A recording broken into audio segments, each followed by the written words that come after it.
Okay guys, welcome back to the channel. So, pretty big week in the equipment sort of world this week. Especially the golf ball world, yep. The golf ball world. I think there's been more focus in the last, few weeks on golf ball than I've ever known or ever noticed in my time in the industry. Agree with that for sure.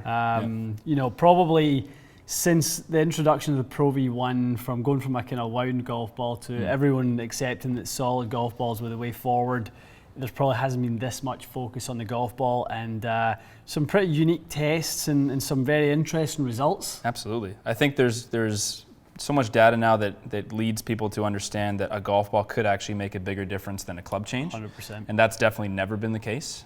So I think now that you can spend $30 or $50 on a dozen balls, potentially change an issue with whatever, your driver, your wedges, versus having to go through the whole process. It's good for you as a fitter because you're going to give a better fitting process, but it's also good for a consumer to sort of have a lower commitment way to change how they're playing. Absolutely. I mean, I think if you want to try and make a bigger difference to how someone spins it with a wedge, and some people are looking at, okay, I've got to get new wedges, I've got to get this groove and that groove, shafts or something, and then you throw in a golf ball that makes 1,000 RPM change, and then you see that the differences from one wedge head to another wedge head is maybe a couple of hundred. You go, wow, that's one way to make a way bigger change in a short space of time. So I think there's a lot of consumers scratching their head. Agreed. Yeah, that's what it looks like to me. I agree, because it's some of it is really surprising, and that's what we're starting with today. Is I think the biggest surprise from what the Golf Spy guys did was how good this ball performed. Right. Snell MTB-X. So today's video is strictly about kind of that 115-ish swing speed range. This ball was so clearly, I guess, leaps and bounds above the rest. It really was. I don't have the box in my hand, but then the Chromesoft X was the complete opposite end of the spectrum. It performed really poorly, was really short. Same kind of launch and spin characteristics according to the chart. Almost identical, wasn't it? But the carry was separated by about 18 yards. Yeah. So that's a lot. And I think that's more than enough for someone that swings anywhere near there to go, oh God, like I don't want to sleeve a Chromesoft for any reason. So we basically just want to make this one of what will be many, many videos, testing many different golf balls, different speeds. Ronnie, we got to find a golf ball for Ronnie. I know he's excited about that. So there'll be tons, but I think we're starting with this because I think it's the biggest surprise of the data. Yeah, no, I completely agree. I think when everyone heard there was one of the big manufacturers was involved in a golf ball that really kind of underperformed in the test, everyone was like, oh, is it TaylorMade? Is it Callaway? Who is it? Is it Titleist? That would have been the ultimate shocker. It would have been. So I think for Callaway to come out bottom of the pile, I think surprised a lot of people because even we look on tour, there's a lot of tour usage out there. Yeah. So who's using Chromesoft X? Mickelson. Those two. A bunch of their staff guys will use it. So it's interesting. Just a big surprise. There's 18 yards in it, Matty. That's a lot. I thought it would be, I went through this as much in detail as I could and thought, okay, there's got to be 500 RPMs of spin. Well, we're basically putting it down to compression. Right, so that's the separating factor. Really what we're testing is the compression between the two golf balls because from what I'm led to believe, the guys done their testing indoors. I believe it was robot testing. I think the ball flight was going outside, but I'd imagine they're capturing data with quad or something. Okay, which they do, which the guys do. So, so it's not an aerodynamics thing. No, it's not a launch and spin thing. We've said that they were the same. Yeah. We're literally talking sheer exit velocity. Correct. Right. So hard to see 18 yards. I mean, I'm going to be purely honest, and I'll be happy at the end of the video if you're that much apart to go, it's true. Yeah, it's true. Happy to see it. But 18 yards, and I think most people are looking at that going, hard to believe. For sure. So another good news is this has never been hit in this bay. Yeah, I've never hit it. That's right. I barely hit Chromesoft X, to be honest with you, either. So this is good. We haven't done a whole lot of testing with either. So why don't we just dive into it? Let's do it. We'll be using Old Faithful or New Faithful? New Faithful. What do you want to start with? Let's start with some Snells. Okay. Okay, Matty. Interesting. They have different looks to them. The two golf balls, very different looks. we said when we first saw the Snell golf balls, when we took them out the packet, looks like a Pro V. It does. It looks very good. That kind of look to it with the cover, even the font on the sort of logo and that sort of thing. It's nice. It doesn't. If someone's thinking, I mean, they're very economical. $33 a dozen, even if you just buy one. Yep. And to be honest, shout out to Canadian customers. $45 Canadian is good. Like that's a good price. Usually we kind of get hammered on customs and stuff. So it looks like a good kind of Pro V1 golf ball. Yeah. Yeah. Okay. Well, let's see it. Let's see what it's up to.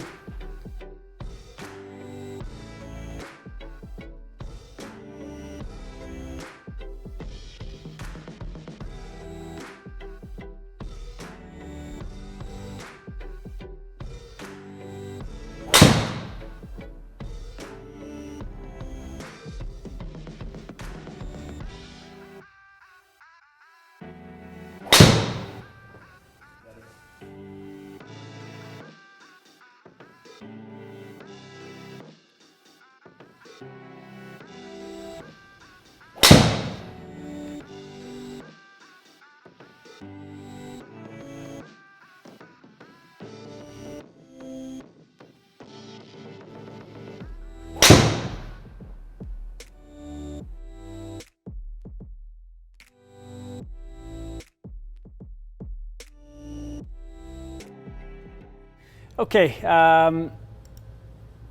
nice results off the Snell with the driver, Matty. No issues with any of that. Yeah. Kind of your standard flight, you're normally 10, 11 launch, 2200, that's your wheelhouse.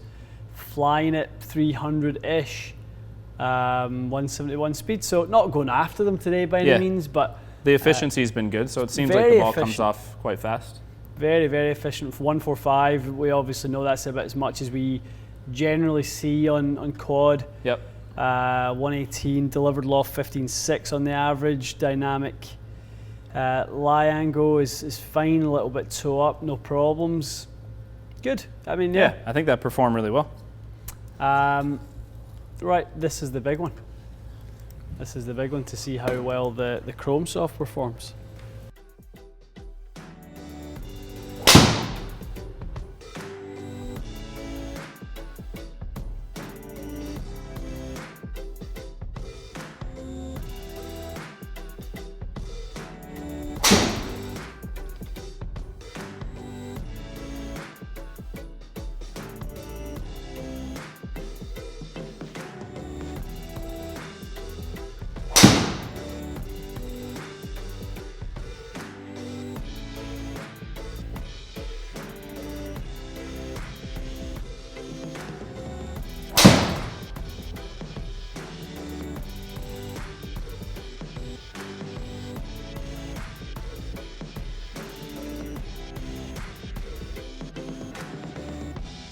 Okay guys, welcome back. So some interesting results. Probably not what I know it's what we expected, but it's not what other people would have expected to see.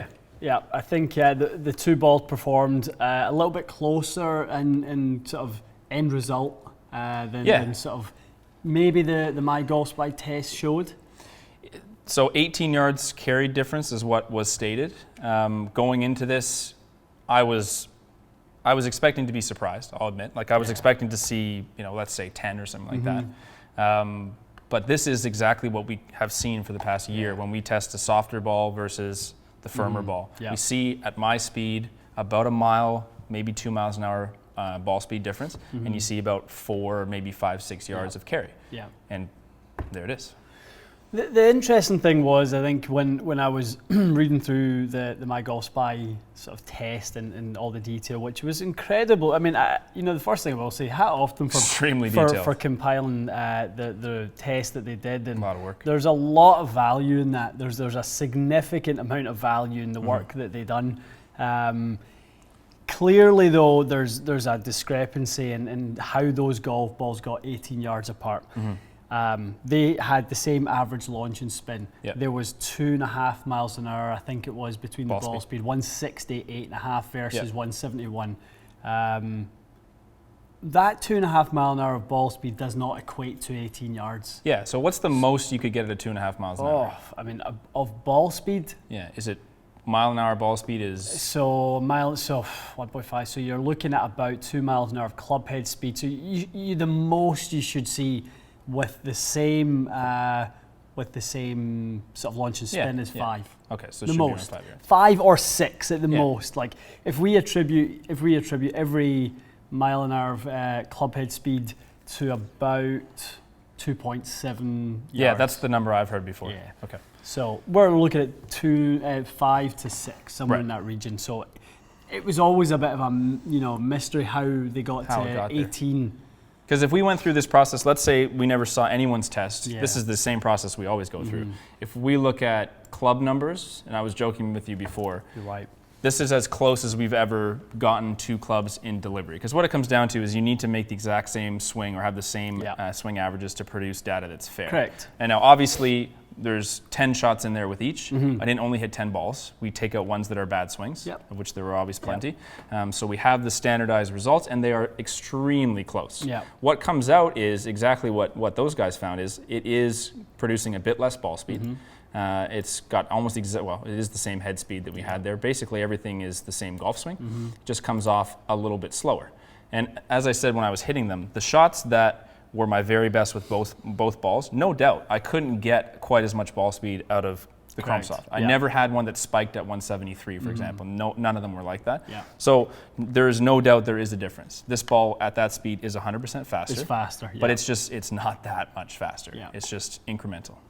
Yeah, that's exactly it. I mean, 1.2 miles an hour of ball speed difference. No difference in launch and spin. No difference. I mean, there really isn't any. You can't take 75 or whatever that is RPMs and equate that to anything. No, exactly. So I think we're looking at golf ball for driver. Yeah, this is strictly driver. That's strictly driver. So there may be give and take on other things that you would use or select a golf ball for. Feel, obviously, aerodynamics, and that's the one thing that we're kind of wondering, well, maybe was it wind performance on the day? I saw the guys at Golf Spy, they normally do quad testing. They're always quad and the clubs were dotted up. They were dotted up, but I'm wondering if there was Doppler radar used also. In addition. So if anyone knows that, feel free to let us know. I would like to know if they used a bit of radar and then maybe the wind performance of the Snell, or just the aerodynamic performance is better. We'd love to know that. There must be something that's introduced as a variable that caused there to be that many yards, because I don't see any way you could get 18 yards. Well, the headline, I think, became soft is slow. Yeah. And I would say soft is slower. Slower, yeah. But not slow as in like don't ever use a soft compression golf ball. It's brutal. It's not. I mean, this is showing us that it's a great performer, but there might just be preferences that one doesn't like the feel of the soft, the Snell feeling a bit firmer. Some people call the Snell a clickier golf ball. To some people, I prefer a firm feeling golf ball. So do I. It's just a preference of mine. So there's lots more layers to this than really just How many? 3 layers, perhaps.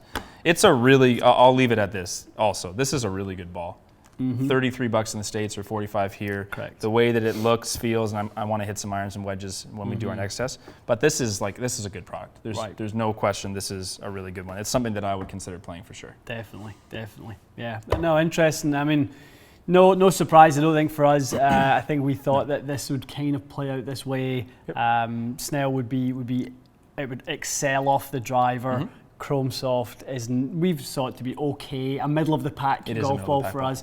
Is it a shocker? Is it a really low end performer in the driver? Not in our testing. Not the way we test. So if there are other sort of factors that may lead to that, we're not seeing those factors, or at least we're not testing our little environment in here. We're not able to establish what those factors are, and the only ones that we can really think of must be aerodynamics. It's got to be something to do with aerodynamics. It's got to be. That can be the only thing that we've taken from this. For sure. So let's take that as part 1. Yeah. Other clubs, other balls, other comparisons, they're all coming. There'll be tons of ball testing. If there's stuff specifically you want to see that you don't think has been put in the comments, most have been, but if you think there's something, let us know. We're going to do a lot of ball testing. A lot of ball tests, lots of. I've seen some requests, and a lot of people have been asking for our opinion on golf ball over the last little while. So hopefully, you'll enjoy this as the first sort of segment of that. take our kind of thoughts on board for what they're worth, and for sure. Everyone's opinions, each to their own. Absolutely. So, all right. Absolutely. All right, guys. Thanks so much for joining us. We'll see you again soon.